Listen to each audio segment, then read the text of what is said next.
Aunt Molly and Friends is closed captioned for the hearing impaired. Come on over to my big backyard and bring your best friends too. Gather round, we'll share some fun today. Now here's what we can do. There are songs to sing and trips to take and books to read and cookies to bake, games to play, we're on our way. The fun never ends with Aunt Molly and Friends. The fun never ends with Aunt Molly and Friends. The fun never ends with Aunt Molly and Friends. The fun never ends with Aunt Molly and Friends. Hi, boys and girls. Hi, boys and girls in the studio. I'm Aunt Molly, and we're going to have a great time today on this show. Rusty, my dog, is asleep, and I need your help to awaken him. On the count of 3, can we all shout, Rusty, wake up, okay?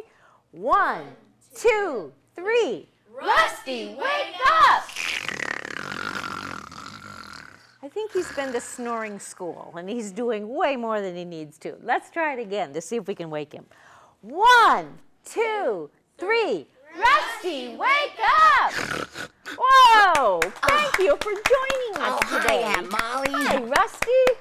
Oh, I'm sorry. I was sleeping, but I was having such a weird dream. What It was was kind of funny. Oh, what was it? Well, I dreamt that I woke up and I put on my shoes, Okay. and then I went and sat at the table to eat a snack, and so I put a bone on the plate, and I started eating it, and then all of a sudden I realized that my shoes were on the plate. How did that happen? I don't know, but then I looked down, Yes? and I had bones on my feet. I wondered if that wasn't going to It was so happen. silly. Well, were they the right size? Oh, for they your know feet? they were huge. They look like clown shoes. That gives you a lot of bone to chew on, Oh, I doesn't it? know. You could invite in a bunch of doggy friends. Oh, I could share with all my friends. Yes, exactly. Well, I know you love bones, and wouldn't it have been fun if those were real? Oh, I wish they were. Maybe not if they were on my feet, Wow. though. Yes, that's true. Be kind of like wooden shoes. They'd be they'd be cloggy bones. Yeah. Okay. Let's see who's at the door. Who's there? Postman Joe here. Oh, Postman Joe, hi. Hey, What Aunt do Molly, how are have? you? Good. What do you have today? Oh, I have something fun. Rusty, how Hey, you Joe. been? Good. How you doing? Good. How are the kids doing? Great. Good. Do you have some mail for me? I do have some mail for you. I'm sorry. I've been so busy today. Today we've Okay. been going to traffic school, where there's traffic Really? school at the post office. Yeah. Okay, well, that'd be very important. You gotta be safe. You gotta definitely be safe. So, do you guys know how to be safe? Yeah. And hopefully now you guys can drive, because I'm actually talking about driving school. So at the post office, you have to learn how to drive, and you have to learn what this is and what this all means. And do you guys know what this represents? This stoplight. That's right, it's a stoplight. And we have the green, and we have the yellow, and we have the red. Now you guys are not old enough to drive. Kids at home not old enough to drive. So let's pretend like we're going to drive. Just pretend, all right?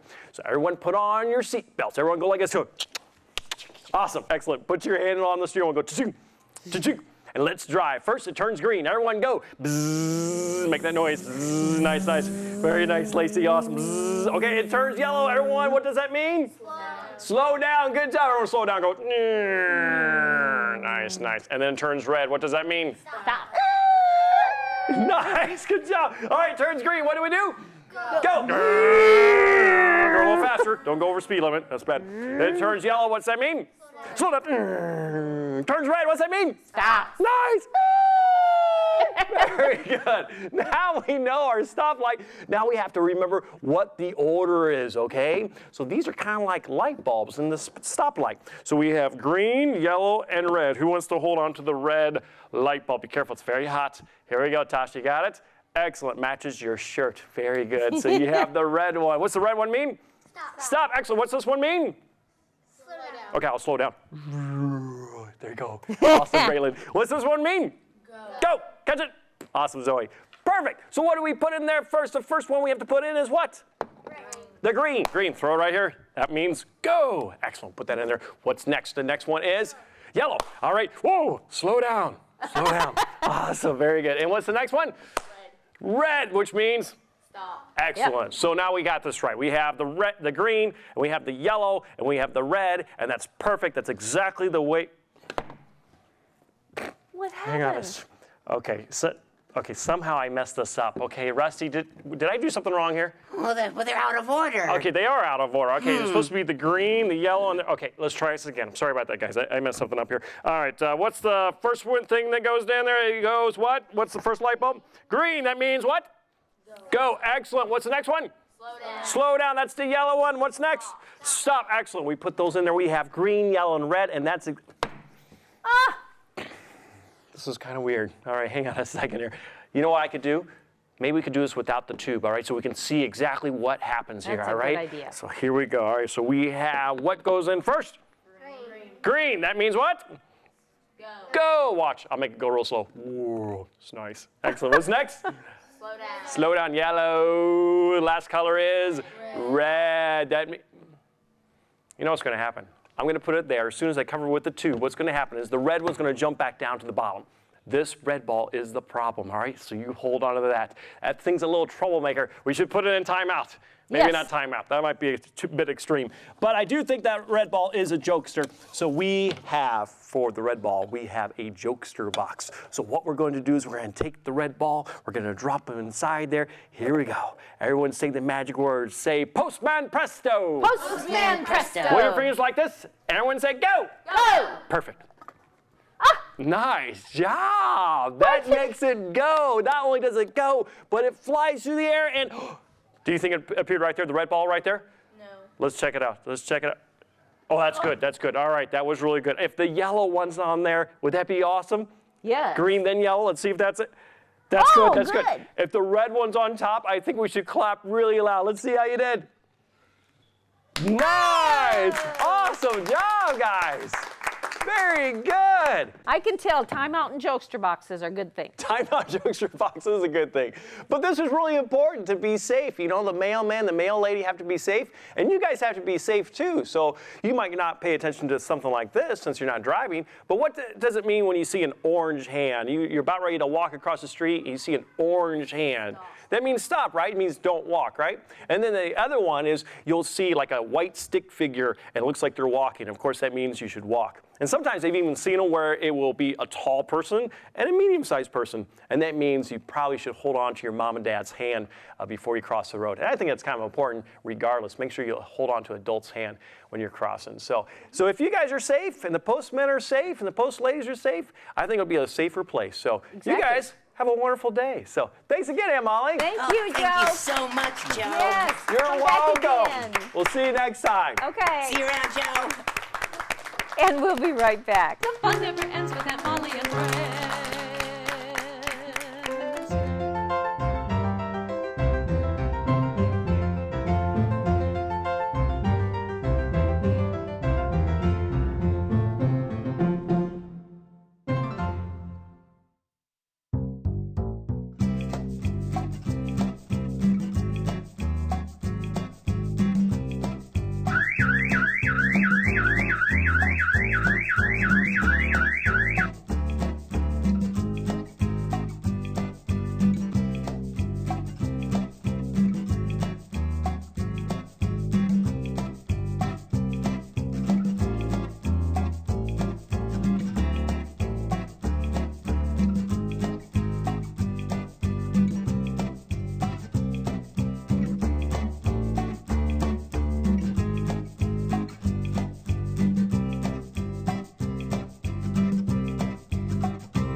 The fun never ends with Aunt Molly and friends. The fun never ends with Aunt Molly and friends. Welcome back, boys and girls. We are having such a great time today. Aunt Molly, are you there? It's me, it's Kip. Well, hi, Kip. How are you? I'm great. And today, I want to show you one of our friends, Abby, the chinchilla. These chinchillas are rodents. Abby here was someone's pet, but they had to move, so now Wildlife Encounters is taking care of her. Chinchillas can make a great pet for the right family. You just have to make sure your needs and wants match the pet's needs and wants, and you may have a nice family member to add.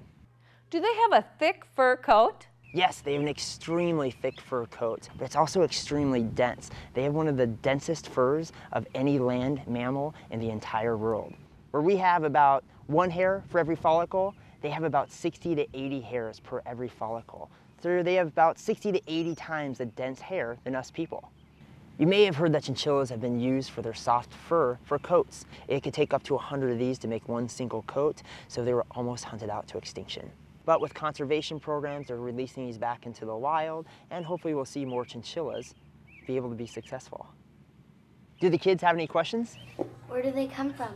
We're gonna find chinchillas in South America in the Andes Mountains, where it's extremely cold. So they have that really dense fur to help keep them warm. If we look at the chinchilla's whiskers, they use those whiskers to be able to feel. Up in the mountains, they'll find little burrows and rocks, and they have to use those whiskers to be able to tell where they're moving underground when it's extremely dark. Chinchillas do have a lot of predators, so to be able to evade those predators, they run really quickly, and she can jump 6 feet in the air. They can make their hair fall out so they can escape a predator's grasp. So it's kind of a cool self-defense mechanism that these animals have to be able to escape predators that may try to eat this cute little animal. Now they have very good hearing, so if a predator comes by, they can hear it and they can run and they can hide. And they actually make a loud alarm call to alert the other chinchillas that they live with that danger's nearby. These are very social animals. We can see up to 100 chinchillas living in a single group. What do they eat? These animals are gonna eat a lot of grasses, seeds, and they'll even eat the occasional insect.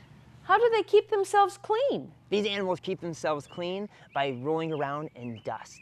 While we may clean ourselves with water or a bath, these guys take a dust bath. He rolls around in volcanic ash in the areas in which he lives, and it actually helps remove parasites like fleas on their body.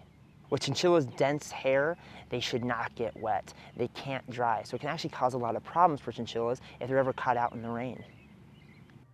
Well, Kip, thank you so much for showing us this beautiful chinchilla. Thanks, Aunt Molly, for having us again. We'll see you guys next time. The fun never ends with Aunt Molly and friends. The fun never ends with Aunt Molly and friends. Don't go away. Aunt Molly and friends will be right back.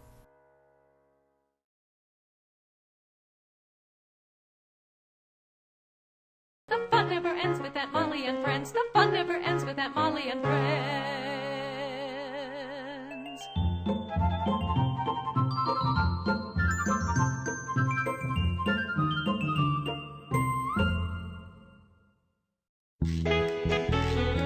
I'm not the little kid I used to be. Now I know a lot about the number 3. 3 plus 3 is 6. That's what I see. I'm not the little kid I used to be. I know so much about the number 3. It's in between 2 and 4, you see. There are 3 notes in do, re, mi. I know so much about the number 3. Let's not forget a triangle has 3 sides, and 3 blind mice is a nursery rhyme. Let's not forget Goldilocks and the 3 bears. She sat down in their 3 chairs. I can count 1, 2, 3. Uno, dos, tres in Spanish. Si, si, si. And 3 times 3 is 9. We all agree. I'm not the little kid I used to be. I know much more about the number 3. I'm not the little kid I used to be. Yay, number 3! The fun never ends with Aunt Molly and friends. And now it's time for a story from Aunt Molly's bookshelf.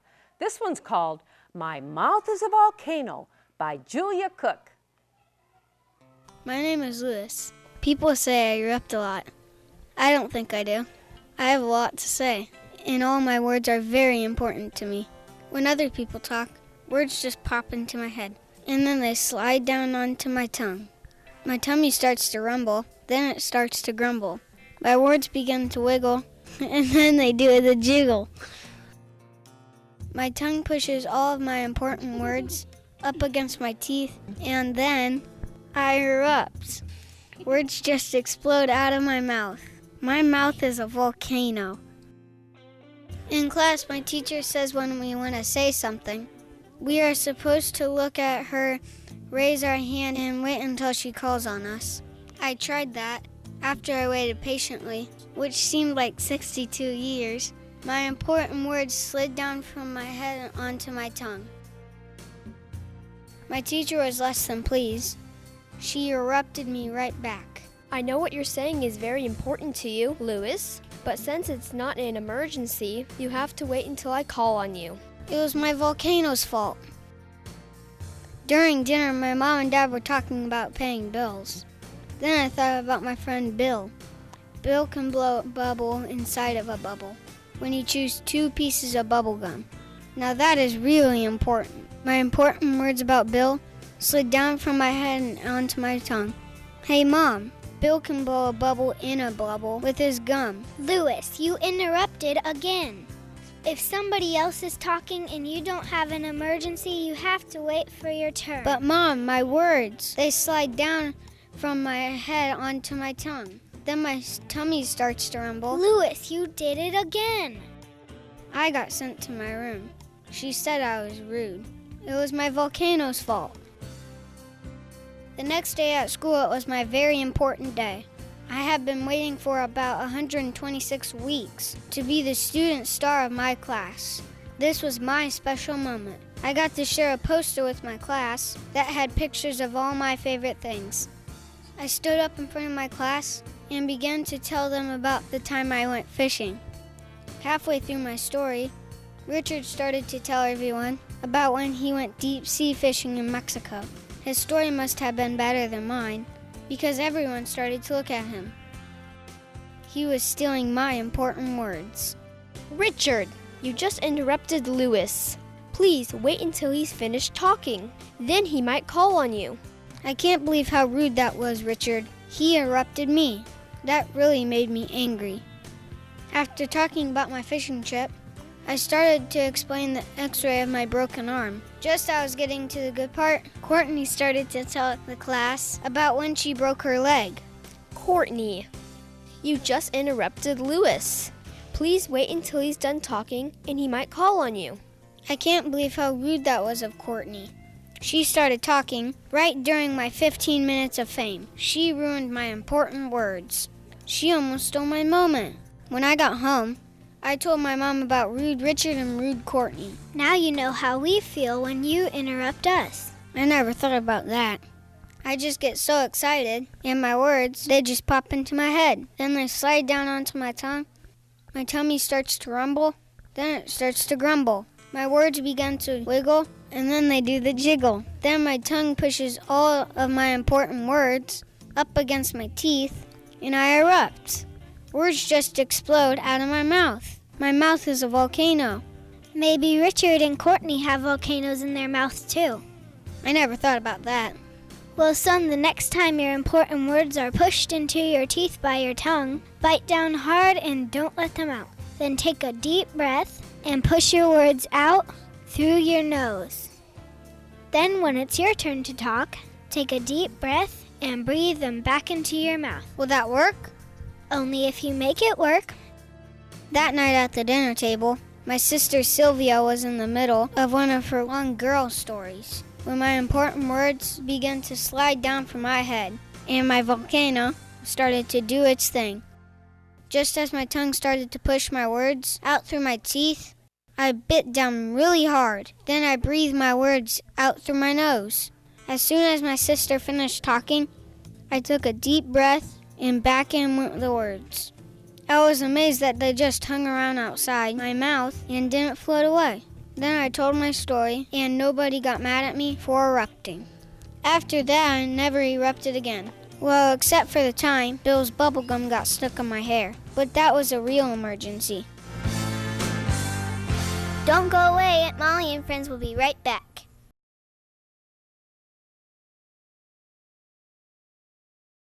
The fun never ends with Aunt Molly and friends. The fun never ends with Aunt Molly and friends. Welcome back, boys and girls. Have you ever had a friend who you thought was a true friend, but really didn't turn out to be a true friend? Anyone ever had that experience? Elliot? Like, two of my friends at the last day of school, they wouldn't let me play with them. Why not?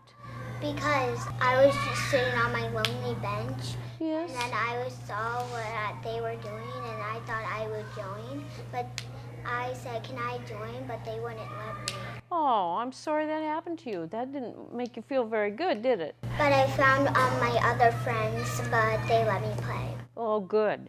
Yeah, that's good because, you know, even through life, we change friends. We go from, might be a certain year in school and we have this friend and maybe the friend moves away. Then we get new friends. And it's always very important to kind of check over the new friend first, just to see if you think that they really are going to be a true friend. Maybe you want to invite this new person over to your house and get to know them a little better. Maybe you want to play a sport together and just see if they're really going to be a true friend for you. And Tasha, you had your hand up. As far as, have you ever had a true friend that didn't turn out to be a true friend? Well, she used to be my best friend and ditched everybody. She used to sit at our table, and she still does, but she is really rude now. Mm-hmm. Do you ever talk with her? No, not really anymore. But you've gained other friends too then. Yeah. Yeah, that's good. You've moved on from that situation, haven't you? Good for you, Tasha. Rusty, I remember when you had a good doggy friend, and you just did everything together. Oh, you yeah. were best friends. Yeah. And the doggy even would stay overnight with you for slumber parties. And then what happened? Well, and then he started to pick on me at school, and he made some other friends, which is great, but he stopped spending time with me, and he even kind of started to ignore me. And Yes. I guess I kind of realized that, he's not a bad person for making new friends and not True. wanting to hang out with me anymore, but I was able to make other friends. And that's the thing, is to bounce from one situation to another and to learn to be an overcomer. Yes. Well, I think a lot of children can learn to be overcomers too, because if you learn that a friend situation may not be permanent in life, then you know that there are all kinds of people out there in the world. Maybe those are some in your neighborhood or some in your school that you want to be friends with, and then it's a good time to start that relationship and be a good friend. Boys and girls, thanks so much for joining us today. We've had a wonderful time on Aunt Molly and Friends. We'll see you next time. Bye-bye. Come on over to my big If you would like to be in the studio audience of Aunt Molly and Friends, just have a grown-up. Go to AuntMollyOmaha.com for tickets. Aunt Molly and Friends is taped in front of a live studio audience at the Mall of the Bluffs in Council Bluffs, Iowa. And books to read and cookies to bake, games to play, we're on our way. Gather round, we'll share some fun today. Now here's what we can do. There are songs to sing and trips to take and books to read and cookies to bake, games to play, we're on our way. The fun never ends with Aunt Molly and Friends. The fun never ends with Aunt Molly and Friends. The fun never ends with Aunt Molly and Friends. The fun never ends with Aunt Molly and Friends. The fun never ends with Aunt Molly and Friends. The fun never ends with Aunt Molly and Friends.